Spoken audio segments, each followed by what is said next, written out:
Attention please. This upload is only for educational purpose. No intention to infringe copyrights. Learning English with subtitles. GPITRAL. GPITRAL. Definitely a must-see. Follow us.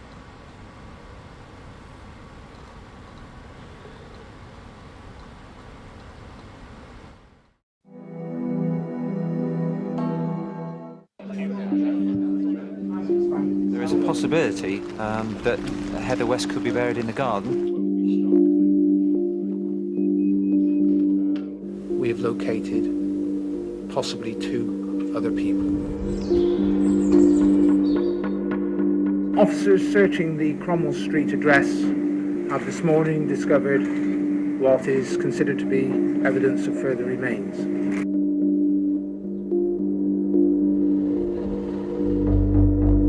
Officers in Gloucester searching 25 Cromwell Street have today discovered what they believe to be another set of human remains.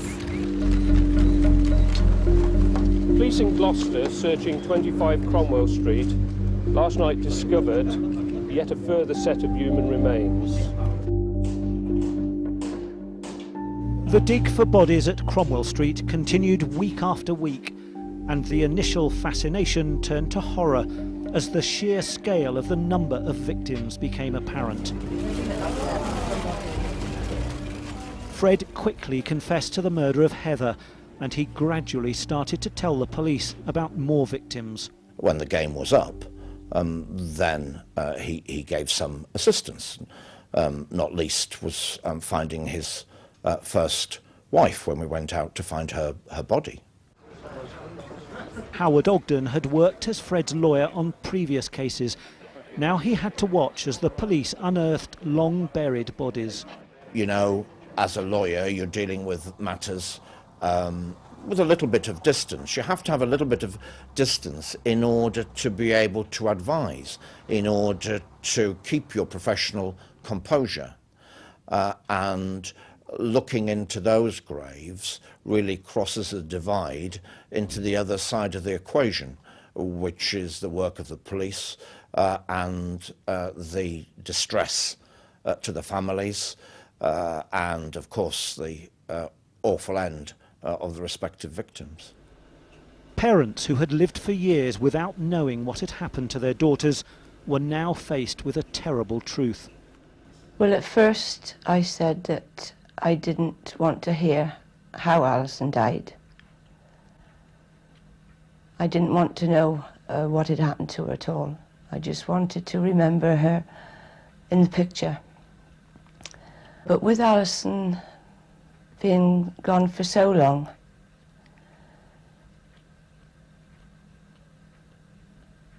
you still have the impression that she's missing, and it's taken longer for it to really sink in that she's not going to come back, that we're not going to see her again. The thought that somebody can hurt your daughter, that is the most painful thing. We were recovering the remains of children, young women who had families and other relatives who had no idea what had happened to their loved ones. And yes, we gave justice to them, we convicted Rose West of these crimes, but equally importantly, we were able to recover the remains of their loved ones. We were able to hand them back to them, to give them an opportunity for them to be buried properly, and we gave them an opportunity to know at least that they were not alive.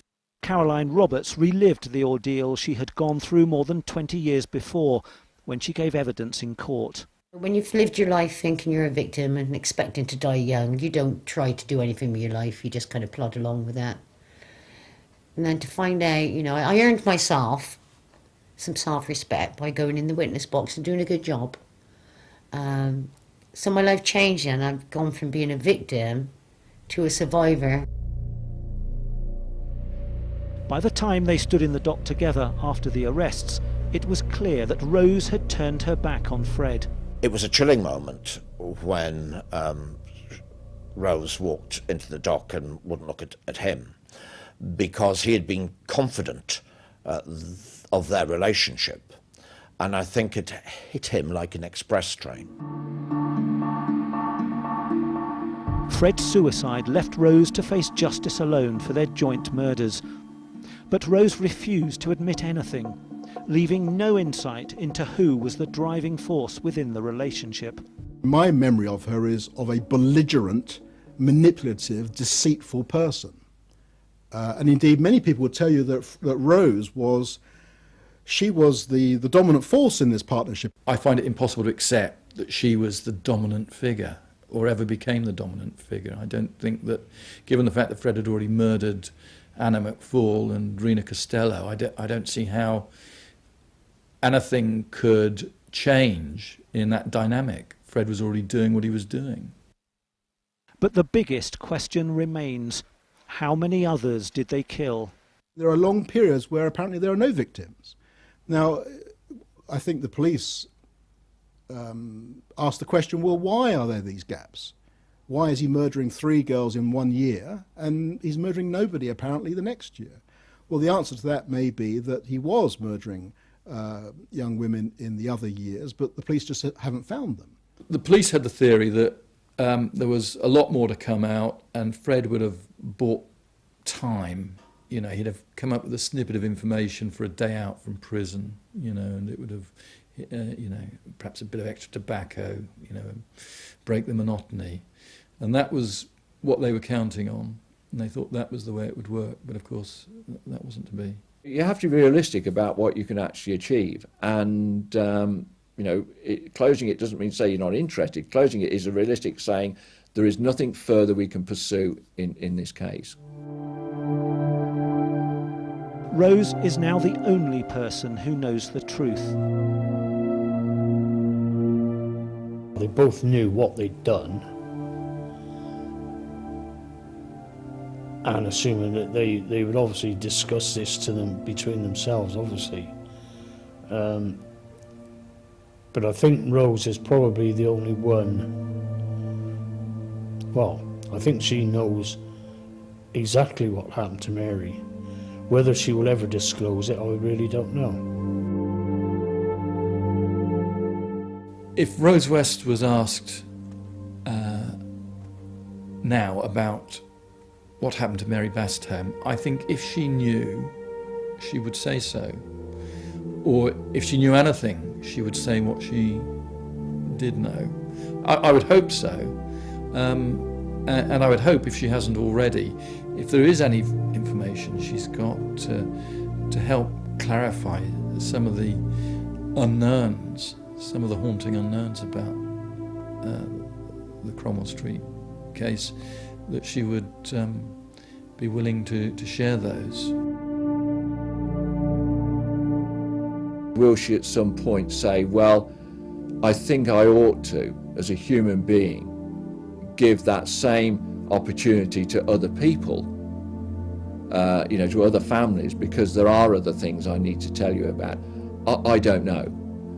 I would like to think that that's possible, but again, I think that the scale of what these two people did was in a different dimension, and so I don't hold out any hope at all, frankly.